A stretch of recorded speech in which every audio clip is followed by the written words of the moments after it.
In Humankind, we want to make sure your late game doesn't become a mindless grind of spamming the end turn button to reach the final score screen. We want the end of the game to be as exciting as the start, and maybe even offer a chance for an unexpected turnaround. To achieve this, the industrial era and the contemporary era both introduce new systems and disrupt existing ones, facing you with new challenges to overcome.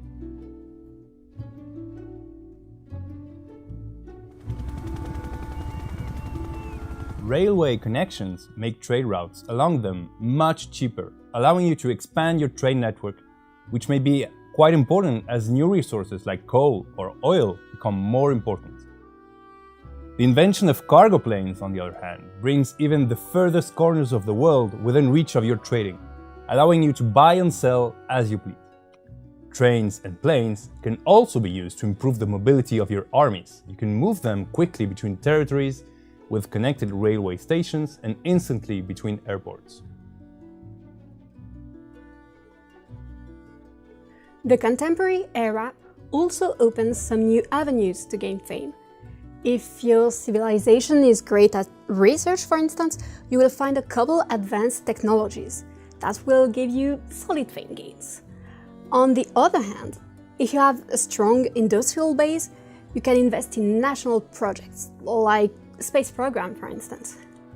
Much like cultural wonders, several of your cities can work on these grand endeavors at the same time. They are even bigger efforts than cultural wonders, though, and they require multiple stages. Each stage will give you fame, but also a bonus. For example, successive satellite launches will provide you with more and more vision of the map. With the rise of gunpowder starting in the early modern era, battles in Humankind gradually change. As ranged weapons replace melee attacks, cover becomes as important as high ground, and infantry units will learn to entrench themselves for defensive bonuses. The addition of machine guns makes the defender even harder to dislodge, as their suppression ability will force enemies to choose between moving or attacking. The advent of powerful artillery, airplanes and armored vehicles will break the stalemate, allowing warfare to become more mobile again.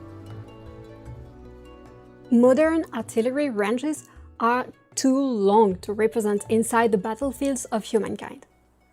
Instead, artillery can support battles and sieges from far away with the bombardment army action. With this action, artillery can support ongoing battles by firing at enemies from outside the battlefield. They can also target armies not in battle or districts on the strategic map to damage or even destroy them. Starting in the late industrial era, aircraft make their appearance and drastically transform warfare. To field any aircraft, you first need to build an airfield. Fighter aircraft will patrol the adjacent regions, giving you complete vision over them and protecting you against enemy airstrikes. All aircraft can perform airstrikes, allowing them to damage armies, districts or units in battle, though strategic bombers and multi-role aircraft are much better suited at this than fighters. In addition to fighters, you can also build search and ground units and infrastructure to improve your protection against enemy airstrikes. Perhaps the most dangerous and devastating weapon in the contemporary arsenal are nuclear missiles. In fact, they are so dangerous that you may better be off not employing them at all.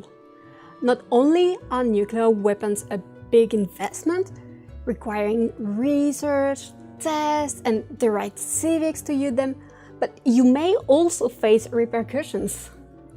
When a nuclear missile is launched in Humankind, it will not hit until the next turn, giving other empires an opportunity to launch their own missiles.